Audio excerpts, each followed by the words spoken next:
Muy buenos días, jóvenes. Vamos a trabajar el tema de clínicas de esta semana. Así que comencemos. Esta semana nos toca trabajar antecedentes personales. Ya vimos más o menos una definición de qué son los antecedentes la semana pasada, pero para recordar, pues vamos a darnos cuenta que los antecedentes pues son los, la historia médica del paciente. ¿Qué es lo que ha pasado previamente con el paciente y que no necesariamente tiene relación directa, pero puede tener relación directa o indirecta con el padecimiento actual de nuestro paciente? Pues básicamente a los antecedentes personales los vamos a dividir en dos grandes grupos. Los vamos a dividir en los antecedentes no patológicos y en los antecedentes patológicos. Vamos a empezar trabajando, esta semana vamos a trabajar únicamente los personales no patológicos. Cuando hablamos de los personales no patológicos, hablamos de que son aquellos antecedentes en los cuales investigamos el estilo de vida propio del paciente, el desarrollo físico y mental que ha tenido durante todo el largo de su vida, su forma de vivir, características propias de su conducta y de su comportamiento, y que aunque parecieran no ser pues importantes o parecieran que no tienen una relevancia clínica, pueden contener información vital que el paciente muchas veces no va a relacionar, pero que nosotros podemos identificarlos y nos van a dar esa información vital que de otra manera el paciente no lo mencionaría. Aquí, pues nosotros investigamos varias cosas. La anamnesis, el interrogatorio, es una parte fundamental, crítica del desarrollo de la consulta médica. ¿Por qué? Porque en base a la información que nos da el paciente, vamos nosotros a realizar un diagnóstico. Y hay datos, hay situaciones que muchas veces nosotros no consideramos, que por tiempo, que por premura, que por en algún momento no ser indiscretos, nosotros no hablamos con nuestro paciente, pero que son muy importantes de indagar. ¿Qué vamos a incluir en los antecedentes personales no patológicos? Pues bueno, vamos a investigar la etapa prenatal, la etapa perinatal, las inmunizaciones, el crecimiento y el desarrollo del paciente, vicios y manías, alimentación, sueño y vigilia, sus relaciones profesionales, laborales, la actividad física, los aspectos de su sexualidad y la vida en familia.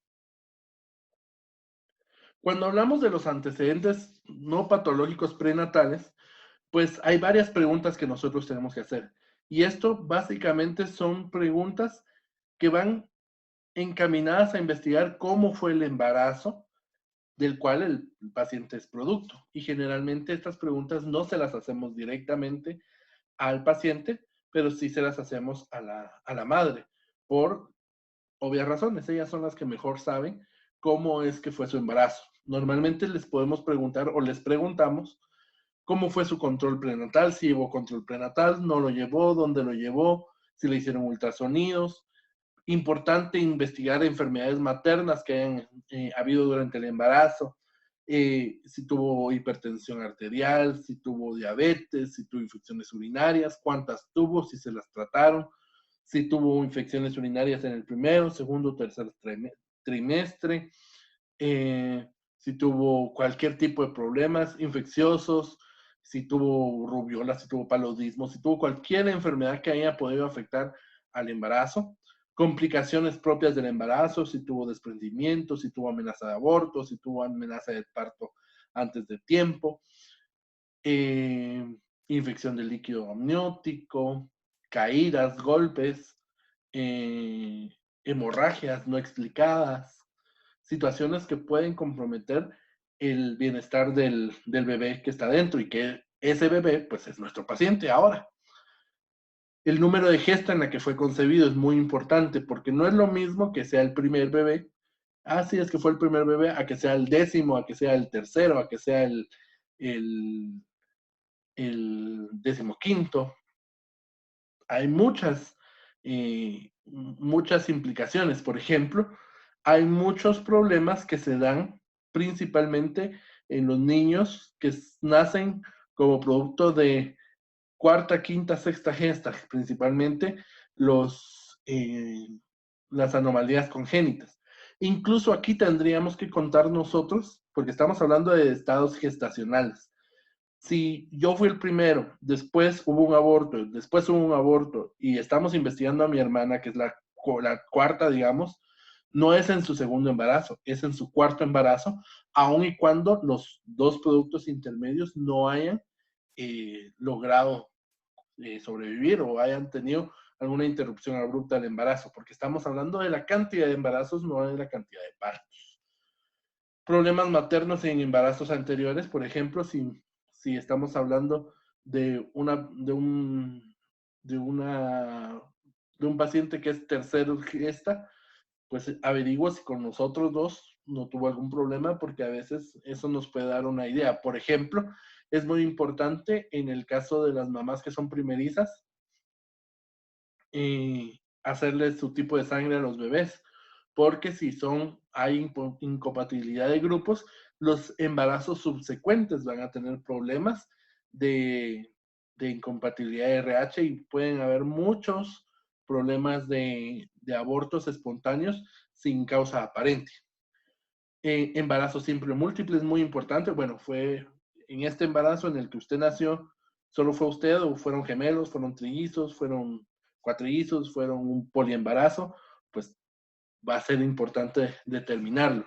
¿Por qué? Pues básicamente porque pueden haber anomalías muy cercanas, pueden haber problemas que sean congénitos o pues en algún momento explicar talla baja, bajo peso o situaciones por el estilo. El uso de medicamentos por parte de la madre, si tomó algún tipo de medicamento o algún tipo de droga, incluyendo aquí las drogas legales e ilegales como el alcohol, el tabaco o pues las drogas ilegales como cocaína, marihuana o cualquiera de esas. ¿Por qué es tan importante investigar el uso de medicamentos? Porque hay algunos medicamentos que tienen la característica de generar lesiones, tal vez no en el inmediato cercano del embarazo, pero que pueden afectar incluso décadas después. Por ejemplo, se ha visto que las mujeres que consumen AINES, que consumen diclofenaco, eh, ketorolaco, que consumen desquetoprofeno durante el periodo del embarazo, los niños pueden desarrollar, incluso hasta 20 o 25 años después de haber nacido, pueden desarrollar problemas renales. O incluso hay medicamentos que son muy específicos, que tienen daños teratogénicos en el bebé, como en el caso de la talidomida, que es muy importante, que causa una enfermedad denominada focomelia. La focomelia, pues es un problema en el que los niños nacen sin los huesos largos, o sea, sin el húmero, sin radio y cúbito, y prácticamente las manos y los pies están pegados al torso. Por eso es importante preguntar. Cuando hablamos de los antecedentes perinatales, aquí hablamos de cómo fue el parto. Ya no queremos saber cómo fue el embarazo, sino ahora queremos saber cómo fue el parto. En los perinatales vamos a preguntar el tipo de parto, si fue eutóxico o distóxico.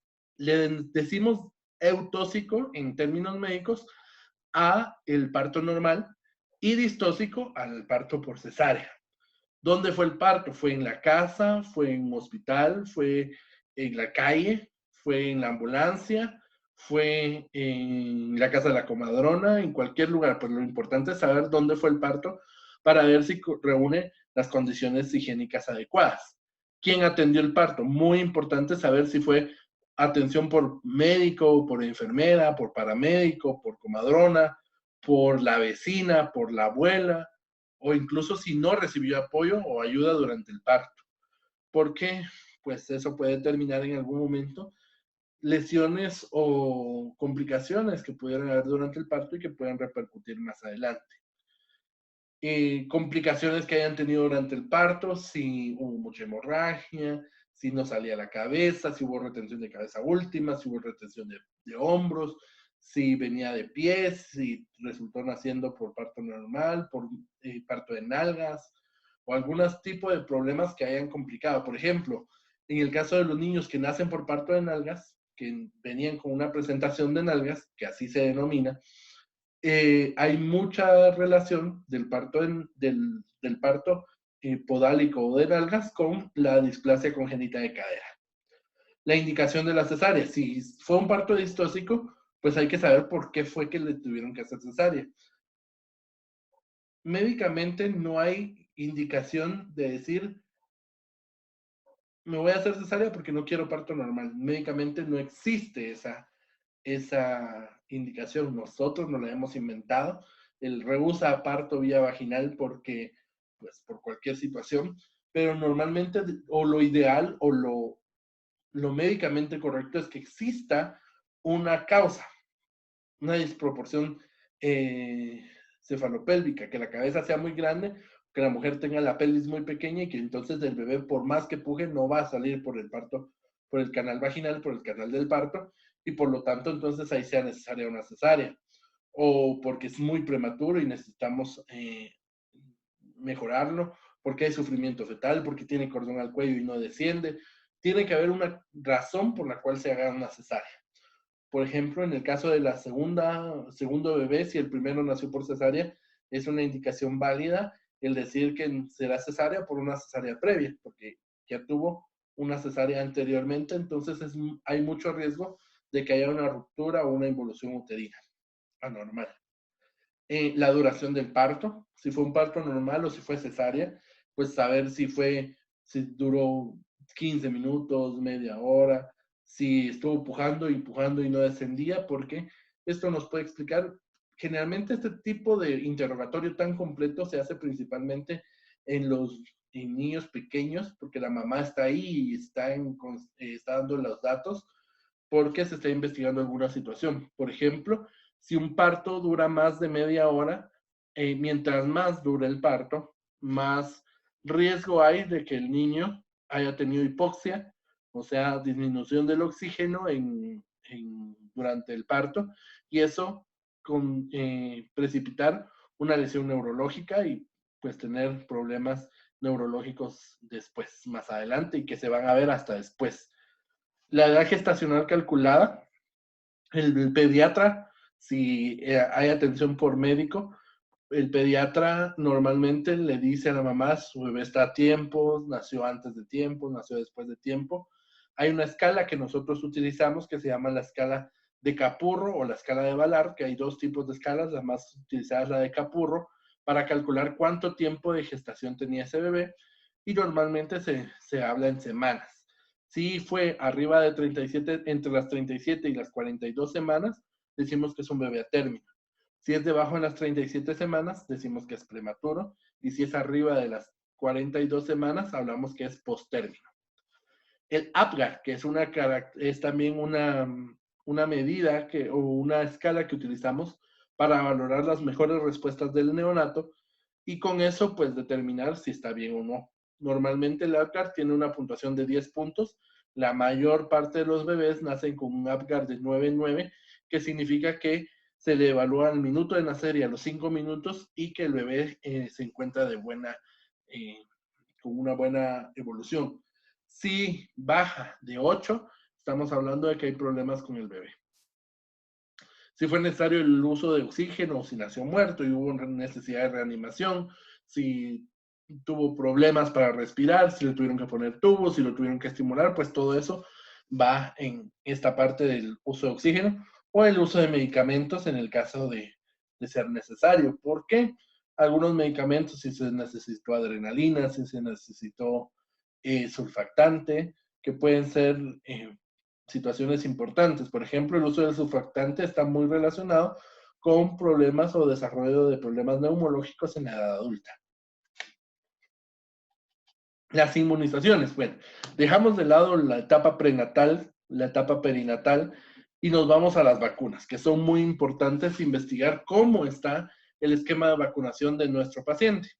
Básicamente lo preguntan los pediatras, pero todos deberíamos de hacerlo para tener un buen historial completo de nuestro paciente. El esquema de vacunación actual en Guatemala nos dice que al nacer al bebé se le debe poner la vacuna de la hepatitis B y la BCG, que es la vacuna que deja la marquita. Eso es al nacer o máximo un mes en los primeros 30 días después del nacimiento. A los 2 meses se le debe colocar la primera dosis de la polio, de la pentavalente y de el rotavirus. Igual se le coloca la segunda dosis a los 4 meses. Es muy importante el saber si está vacunado nuestro paciente, porque si el paciente está vacunado, pues va a ser mucho más difícil que desarrolle algún tipo de los problemas que previenen las vacunas. Las vacunas se dan para enfermedades prevenibles, o sea, si yo lo vacuno, el chance de que mi bebé o que mi paciente, si el paciente está vacunado, el chance de que tenga esa enfermedad es mucho más bajo que si no está vacunado. Por ejemplo, en el caso de la pentavalente, tiene la característica que protege contra 5 enfermedades, por eso se llama pentavalente. Protege contra difteria, tosferina, tétanos, poliomielitis y las infecciones por Haemophilus influenza tipo B. En el 6º mes le ponemos la tercera dosis del polio y de la penta. A los 12 meses le ponemos la vacuna del SPR, que es sarampión, paperas y rubiola, por eso se llama SPR. A los 18 meses ponemos un refuerzo del polio y de la DPT, que es para difteria, tosferina y tétanos. DPT por difteria, D, tosferina, la P, y ustedes me dirán, ¿por qué P tosferina? Porque la bacteria que la produce es la Bordetella pertussis, por eso es la P. Y tétanos, que es la T. A los 4 años volvemos a poner refuerzo de la polio y de la DPT, y aquí completamos el esquema de vacunación nacional. La hepatitis B y la BCG son inyectadas, el polio y el rotavirus son tomados, la penta es inyectada, la SPR es inyectada, y los refuerzos de polio, el refuerzo del polio es tomado y de la DPT es inyectado. Ahora bien, otros esquemas requieren, por ejemplo, en el caso de las mujeres que están en edad fértil, de los 15 a los 49 años, que son las mujeres que pueden quedar embarazadas, se les tienen que poner además la vacuna del tétanos, para la prevención del tétanos. Y aquí vamos a ver que la primera dosis se pone en el contacto con el paciente, la segunda dosis un mes después, y la tercera dosis se le pone a los 6 meses. Y después, dependiendo de la situación del país y del lugar, de la comunidad donde viva, se le tiene que poner 2 refuerzos a cada 10 años o a cada año, dependiendo si es grupo de riesgo. La del tétano se le tiene que poner básicamente a todas las personas que manipulan alimentos y a todos los servidores públicos. Y vamos a ver que también hay una vacuna importante, que es la vacuna de la influenza estacional, que se pone una vez al año y se da en grupos de riesgo priorizados. Entiéndase, ancianos, embarazadas, personal de salud y personas inmunocomprometidas.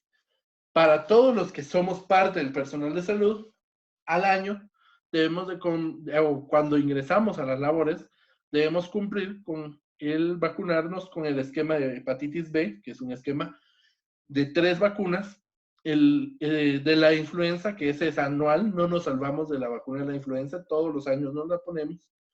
La del sarampión y la rubiola, que son refuerzos que se le ponen específicamente al personal de salud por el alto riesgo de contagio que tenemos, por estar muy en contacto con pacientes, y la vacuna antitetánica, la del tétanos, que todos los años debemos poner. Cuando hablamos de crecimiento y desarrollo, aquí vamos a hablar sobre algo que se conoce como los hitos de desarrollo. Hay como metas que tienen que cumplir cada niño dependiendo del tiempo que vayamos cumpliendo. Si sonríe, si sostiene la cabeza, se van a dar cuenta ustedes, si ustedes han visto un bebé recién nacido y ustedes lo sientan, se le va la cabeza así de lado. Y uno dice, ¿y por qué? Porque todavía no está bien desarrollado su sistema neurológico, sus músculos, y entonces dependiendo de cómo el bebé vaya desarrollándose, pues de repente, pum, lo sientan y ya no mueve la cabeza. O de repente lo ponen boca abajo y se queda acostado. Mientras que más adelante lo ponen boca abajo y va a gatear. Cuando no llegan a esos hitos de desarrollo, cuando se pasan y dice, pues que mire, fíjese que ya tiene 2 años y no camina, no gatea, pues uno ya empieza a sospechar de algunos problemas neurológicos. Por ejemplo, en mi caso, yo tengo el conocimiento de que yo empecé a caminar muy pequeño. O sea, si nos adelantamos tampoco hay problemas. Pero sí tenemos que ver eso. Por ejemplo, hay una tabla que es esta, más o menos, que incluye como las metas que ya tienen que tener los niños en determinado tiempo. Hasta los 12 meses, aquí lo separan por cada año, aunque en realidad hay una tabla un poco más compleja, un poquito más larga y un poquito más grande, pero básicamente aquí lo resume bien. Por ejemplo, se sabe que el control de esfínteres no se lleva hasta por lo menos los, eh, los 2 o 3 años. El caminar lo hacen en el primer año o hasta los primeros 18 meses. El balbuceo, que lo empiezan a hacer a los 3, 4 meses. La sonrisa social, que va a aparecer más o menos en el tercer mes. Si esto no aparece, pues uno ya empieza a sospechar en algunos problemas. Por eso es tan importante investigar. Hay todos unos hitos de desarrollo hasta los 8 años y que son importantes investigarlos, por supuesto. No quiero decir con esto de que todas nuestras historias clínicas deben ser así. Idealmente, así debería de ser. Pero, por ejemplo, en el caso de los hitos de desarrollo, van a ser mucho más importantes en el estudio neurológico o en el caso de los pediatras. Vicios y manías, pues aquí vamos a hablar de todas las situaciones como maníacas del paciente. ¿Cuántas veces va al baño a defecar? ¿Cuántas veces va a miccionar? Si tiene algún tic, si mueve las manos, si se come las uñas, si mueve las piernas, si tiene que tener algo en la boca, a eso nos referimos con tics. Hábitos comunes, como por ejemplo el utilizar cierto producto, el comerme una galleta a tal hora, cosas que sean como muy metódicas para el paciente. Y también vamos a incluir el uso de drogas, como en el caso, les decía, alcohol, cigarro, drogas ilegales o drogas legales. Drogas ilegales, pues ustedes saben cuáles son. Y en el caso de drogas legales, pues podemos hablar de incluso algunos somníferos. Personas que necesitan de medicación para dormir, aquí lo podríamos poner para saber cómo es, porque por ejemplo, saber si utiliza cierto medicamento, ese medicamento puede tener efectos, por ejemplo, en el sueño y en la vigilia, que es precisamente una parte muy importante dentro de los antecedentes no patológicos.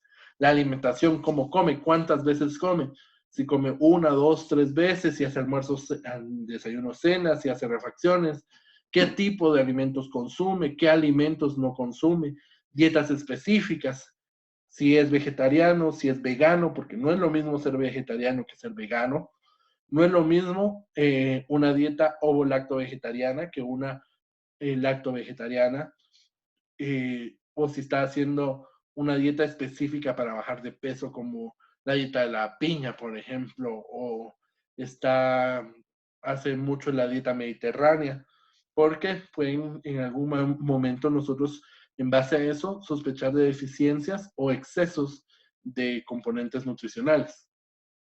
El uso de suplementos alimenticios, cómo son sus horarios de la alimentación, dónde come, si come en la casa, si come en la calle, cómo se preparan los alimentos, si es él quien los prepara, si es alguien más, si los compra o si los lleva de casa, y si tiene algún tipo de restricción alimenticia, principalmente en aquellos que tienen alergias o intolerancias a algunos alimentos, como los lácteos o los frutos secos. Sueño y vigilia, pues necesitamos saber cuánto duerme, a qué hora aproximadamente del día se duerme o de la noche. Podemos, en este caso, investigar, por ejemplo, si trabaja de noche, en qué hora del día duerme, por el ciclo circadiano. Si utiliza algún tiempo específico para hacer siestas en la tarde o en la noche, la calidad de su sueño, si duerme bien, si se despierta, la profundidad del sueño, si presenta cansancio durante el día, dónde duerme, si duerme en una cama, si duerme en un sofá, si duerme en el piso, si duerme en su lugar de trabajo o cómo duerme, pues son situaciones muy importantes. Incluso en el cómo duerme, si necesita algún inductor del sueño para poder dormir. Trabajo y tipo y vida profesional, el tipo de trabajo que realiza, cuál es su profesión, la relación que lleva con sus compañeros de trabajo, cómo es su jornada de trabajo, en qué día, a qué hora, cuánto tiempo dura su jornada de trabajo y la satisfacción que pueda tener realizando su trabajo. Recordemos que muchas de las enfermedades e incluso la llamada enfermedad del siglo XXI, que es el estrés, tiene que ver con el trabajo en la vida profesional y en algún momento, pues como les he dicho siempre, el médico tiene que ser trabajador social, psicólogo, psiquiatra, de todo para poder apoyar a nuestros pacientes. La actividad física, ¿qué tipo de actividad física realiza? Si solo corre, si hace bicicleta, cuánto tiempo hace de actividad, si hace media hora, 15 minutos, 5 horas, la frecuencia, una o dos veces a la semana, diario, la intensidad, si lo hace con ganas, el lugar donde lo realiza, si lo hace en un gimnasio, si lo hace en su casa, si lo hace de manera profesional o una manera no profesional, e incluso hasta la motivación, si por salud, si por cuerpo, si por costumbre, como sea, pero también necesitamos saber. Algo muy, esta es una parte que es muy difícil de investigar, es una parte que es muy difícil de poder estudiar a veces en los pacientes, porque se puede pensar o se puede dar a la idea de que sea una indiscreción, cuando en realidad pues es para apoyar a nuestro paciente. Y necesitamos estudiar un poco sobre su sexualidad, la orientación sexual, si es heterosexual, si es bisexual, si es homosexual, si ya tiene una vida sexual activa, la frecuencia de sus prácticas sexuales, a qué edad empezó su vida sexual, las prácticas sexuales de riesgo, como el no uso de los preservativos o el uso de drogas estimulantes, el tamizaje, si se hace sus pruebas de enfermedades de transmisión sexual frecuentemente, cuándo fue la última vez que se las hizo y el resultado de sus pruebas, y el número de sus parejas sexuales, que va a ser muy importante para determinar incluso o sospechar en algunos casos de enfermedades propias transmisibles sexualmente o situaciones similares. La vida en familia, aquí necesitamos saber dónde viven, si es casa propia, si es alquilada, que aquí lo vamos a ver como desde el contexto socioeconómico, el estudio socioeconómico que debemos hacer a nuestro paciente, porque por ejemplo, ¿de qué me sirve a mí decirle al paciente que se tome determinado medicamento que cuesta 800 quetzales cuando vive en una casa alquilada, cuando dependen de él muchas personas? Pues nosotros tenemos que valorar incluso, como les digo, en algún momento ser trabajadores sociales y ayudar a nuestro paciente buscando otras alternativas, saber el tipo de construcción, si su sanitario es losa, el tipo de piso, si es cerámico, si es tortacemento, si es rústico, el tipo de paredes, de madera, de bloc, el número de ambientes que tenga, si tiene una o dos habitaciones, si son habitaciones compartidas, cuántas personas duermen en una habitación, si tiene ambientes separados para cocina, comedor, habitaciones, o si es un cuarto grande y ahí viven todos y ahí tienen todo, porque se da en nuestro contexto social. Las personas con las que convive, si son sus papás, si es su pareja, si es sus hijos, si son la familia nuclear o la familia extendida, la relación que pueden tener con su familia, porque los problemas familiares, como los problemas personales y laborales, pues también influyen en el estado anímico y de salud, y cómo es su interacción con la familia. Estos básicamente son algunos de los antecedentes que necesitamos nosotros saber del paciente. Si se dan cuenta, no nos hemos adentrado a investigar situaciones médicas importantes todavía, pero que mucha de esta información nos puede orientar a diagnósticos precisos. Tema de la siguiente semana, vamos a trabajar antecedentes personales patológicos, seguimos hablando con el Tratado de la Semiología de Prior en el capítulo 2, y vamos a realizar en la casa, pues pasar el contenido del cuaderno, de la presentación al cuaderno. Vamos a investigar los hitos de desarrollo, busquen la tablita de los hitos de desarrollo, y realicen los antecedentes personales no patológicos propios. Contesten las preguntas que hicimos acá y pues averigüen con su mamá, con su papá, con cualquier persona que les pueda dar información sobre su etapa de adulto, de niño. Pregúntenle a qué edad sonrieron, a qué edad fueron al baño, a qué edad aprendieron a controlar esfínteres, a qué edad caminaron, cuando dijeron su primera palabra. Pregunten, abóquense a sus mamás. Estoy seguro que ellas van a saber responderles esta información. ¿Para qué? Para ir construyendo nuestra historia clínica propia. Van a tomarle fotos, todo esto lo vamos a trabajar en el cuaderno y lo van a enviar por el modo para tener la constancia o la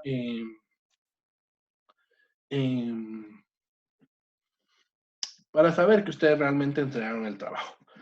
Nos vemos para la próxima semana. Dudas o preguntas por nuestras plataformas digitales, es Modo, Control Total, WhatsApp o Messenger. Quédense en casa y pues que espero muy pronto volvernos a ver físicamente. Que Dios les bendiga. Nos vemos en la siguiente clase de clínicas. Un gusto.